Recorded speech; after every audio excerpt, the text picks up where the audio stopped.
चलो, पिछली बार हमने इसके पहले के जितने क्वेश्चन थे 10 से 11 क्वेश्चन वो सारे हमने कर लिए थे। आते हैं क्वेश्चन नंबर 12 पे। क्वेश्चन नंबर 12 क्या कह रहा है? Consider the following N3 minus O minus 2 F minus Na plus Mg plus 2 and aluminium plus 3, ठीक है, Al प्लस 3।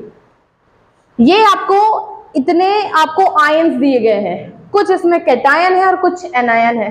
कैटायन एक बार फिर जान लो क्या है, कहीं भूले ना हो। कैटायन क्या होता है? जिसके ऊपर पॉजिटिव चार्ज, मतलब जो अपने इलेक्ट्रॉन्स को दे चुका रहता है। और एनायंस क्या होता है? जो कहीं से इलेक्ट्रॉन को एक्सेप्ट किया रहता है, यानी उसके ऊपर नेगेटिव चार्ज।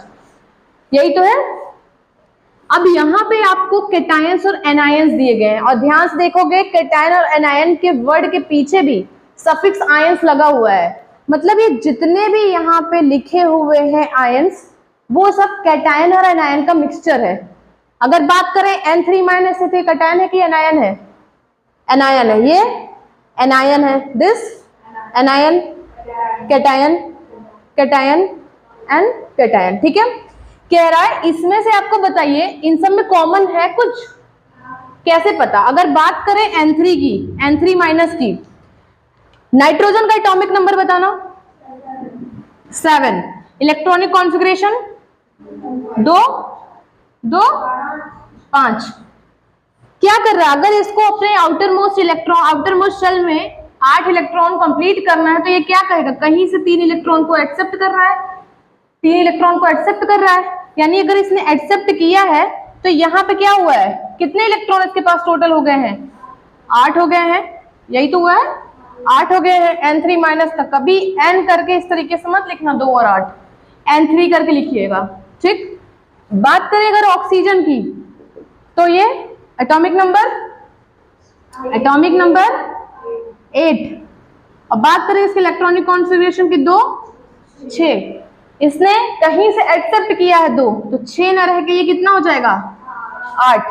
बात करें अगर फ्लोरीन की, फ्लोरीन माइनस 2 और 7, एक इलेक्ट्रॉन को एक्सेप्ट करेगा, तो ये भी हो जाएगा 8।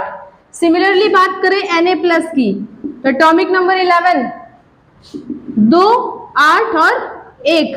इसने अपने एक इलेक्ट्रॉन को निकाल दिया है, तो इलेक्ट्रॉनिक कॉन्फ़िगरेशन ये हो जाएगा। बात करें अगर Mg प्लस 2 की, तो 2 8 2 इलेक्ट्रॉन इसने निकाल दिया है, तो इस तरीके से इलेक्ट्रॉनिक कॉन्फ़िगरेशन।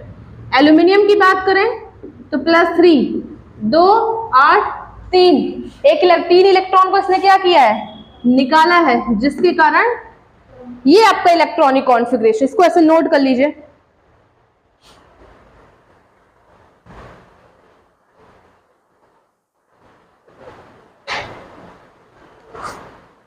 और लिख लीजिएगा ऐसे, ऑल हैव 10 इलेक्ट्रॉन्स,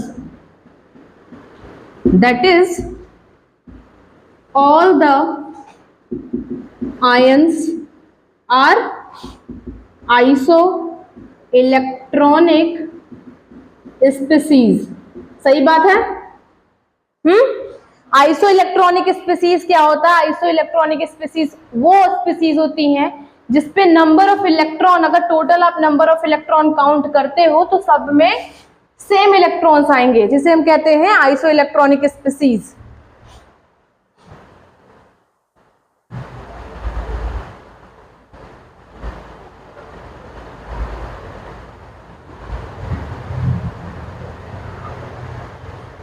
हो गया?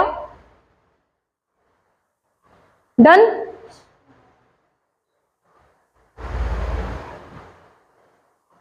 हो गया?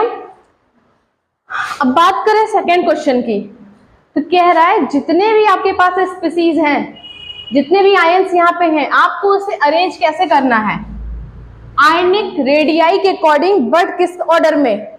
इंक्रीजिंग ऑर्डर में। यानी इंक्रीजिंग ऑर्डर मतलब छोटे से बड़ा, छोटे से बड़ा। इसे अरेंज करिए, किस तरीके से अरेंज होगा? नोट हो गया है?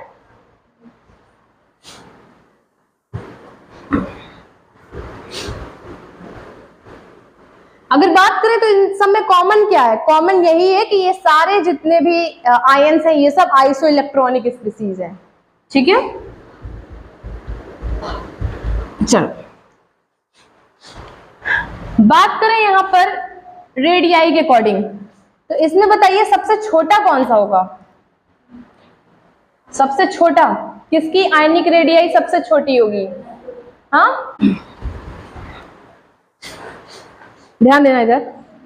बात करें अगर N3 माइनस की, O2 माइनस की, अच्छा इधर ध्यान देना, Na प्लस की, Mg+2 की और Al+3 की। अगर यहाँ पे नंबर ऑफ इलेक्ट्रॉन को चेक करें, नंबर ऑफ इलेक्ट्रॉन को, तो सब में 8 ही था, सब में 8 ही है, सब में 8 ही है ना, सब में 8 ही था। अगर नंबर ऑफ प्रोटॉन को चेक करो, नंबर ऑफ प्रोटॉन को, नंबर ऑफ प्रोटॉन बताइए इसमें कितने होंगे? हाँ नहीं, प्रोटॉन तो फिक्स होता है, इलेक्ट्रॉन कितने होंगे? 10 हो रहे हैं कि? अच्छा 8, 2 अंदर 10, हाँ 10 इलेक्ट्रॉन आउटर मोस्ट शेल का बता रही थी ना, इलेक्ट्रॉन लिख दिया। चलो अगर यहाँ पे प्रोटॉन देखें तो प्रोटॉन, नाइट्रोजन का जितना एटॉमिक नंबर होगा उतना ही प्रोटॉन होगा। नाइट्रोजन का कितना हो जाएगा? 7, ऑक्सीजन का 8, फ्लोरीन 9, सोडियम 11, 12 और ये 13, इतने ही होंगे। अच्छा अगर आपको मैंने इफेक्टिव न्यूक्लियर चार्ज बताया था, इफेक्टिव न्यूक्लियर चार्ज क्या होता है? जैसे ये न्यूक्लियस है और न्यूक्लियस में प्रोटॉन्स है, प्रोटॉन्स होंगे और न्यूट्रॉन्स भी होंगे। ठीक, प्रोटॉन्स क्या करता है? जो भी आपस में इसके बाहर वाली शेल्स में इलेक्ट्रॉन ऐसे घूमते रहते हैं, उस पे करता क्या काम है? ये फोर्स ऑफ अट्रैक्शन उस पे बाइंड करता है, यानी इफेक्टिव न्यूक्लियस चार्ज उस पे ऑपरेट करता है, जिससे ये उसको बांधे रहता है। जितना ज्यादा प्रोटॉन होगा उतना ही ज्यादा इफेक्टिव न्यूक्लियर चार्ज होगा, इफेक्टिव न्यूक्लियर चार्ज उतना ही ज्यादा होगा तो वो उसको उतना ही पकड़ा रहेगा, और जब वो इतना ही पकड़ा रहेगा तो साइज उतनी ही छोटी होगी। समझ में आया? फिर से बताती हूँ, जितना ज्यादा प्रोटॉन रहेगा, प्रोटॉन जैसे इसमें बात करें नाइट्रोजन में 7 प्रोटॉन है, तो 7 प्रोटॉन जो भी यहाँ पे इलेक्ट्रॉन है टोटल 10 है, तो 7 प्रोटॉन 7 इलेक्ट्रॉन को अच्छे से बाइंड कर लेगा, लेकिन जो बचे हुए 3 है उसको बाइंड नहीं कर पाएगा ढंग से, क्योंकि बैलेंसिंग में डिसबैलेंस हो जाएगी। बात करें 8 की तो इसमें 2 नहीं कर पाएगा, इसमें 1 नहीं कर पाएगा। अब इसमें देखिए कितना ज्यादा एक प्रोटॉन हो जा रहा है, अगर ज्यादा भी इलेक्ट्रॉन रहेंगे तो भी इसको बाइंड कर लेगा। 10 ही है, 13 प्रोटॉन है न्यूक्लियस में अगर एल्यूमिनियम के, तो ये अच्छे से बाइंड कर लेगा, 10 को अच्छे से बाइंड कर लेगा ना। तो यहाँ पे इफेक्टिव न्यूक्लियर चार्ज सबसे ज्यादा लगेगा, और सबसे ज्यादा अगर इफेक्टिव न्यूक्लियर चार्ज लगेगा तो क्या होगा? तो ये सबसे छोटा होने लगेगा। समझ में आया? ऐसे लिख लो पहले नोट करके। हाँ उसको काट दो, थोड़ा सा मैं रेडियाई वाला कॉन्सेप्ट छोड़ दिया था।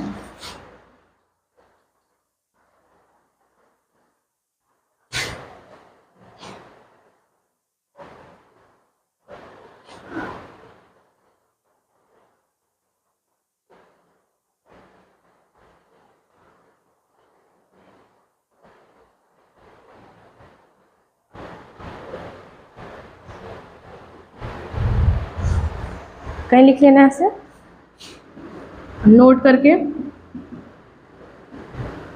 Greater the number of proton, greater will be force of attraction towards electrons, which results smaller ionic size.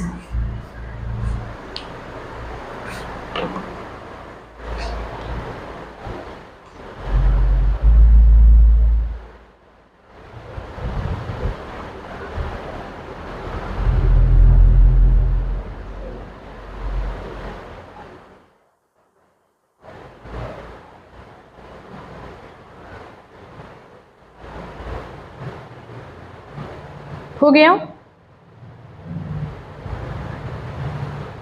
हो गया? चलिए नेक्स्ट क्वेश्चन पे। एक बार फिर से मैं बता दूं, एक बार एक्सप्लेन कर दूं। इसमें कुछ भी नहीं था, जितने भी आपसे पूछा गया कि इसमें कॉमन क्या है, तो कॉमन इतना ही है कि जितने भी यहाँ पे आयंस प्रेजेंट हैं वो सब एक आइसो इलेक्ट्रॉनिक स्पीसीज हैं। फिर पूछा है कि जो भी आयंस हैं आप उसे अरेंज करिए इंक्रीजिंग ऑर्डर में। तो इंक्रीजिंग ऑर्डर में आप सबसे पहले देखा करिए कि इसमें प्रोटॉन कितने हैं और इलेक्ट्रॉन टोटल कितने आ रहे हैं। जब आपने इसके पहले देखा तो आइसो इलेक्ट्रॉनिक स्पीसीज है, मतलब सब में इलेक्ट्रॉन के जो नंबर्स होंगे वो इक्वल ही रहेंगे। तो यहाँ पे आपको समझ में आ गया कि नंबर ऑफ इलेक्ट्रॉन इसके पास 10-10 है।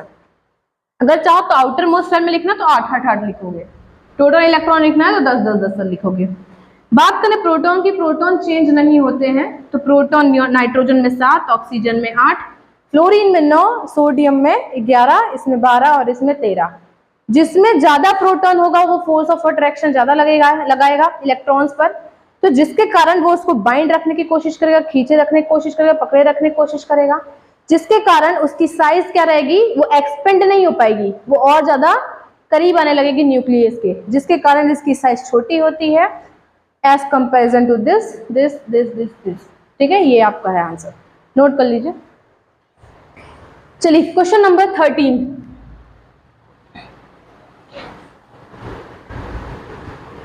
इसमें मोस्टली आपसे टर्मिनोलॉजी ही पूछी है।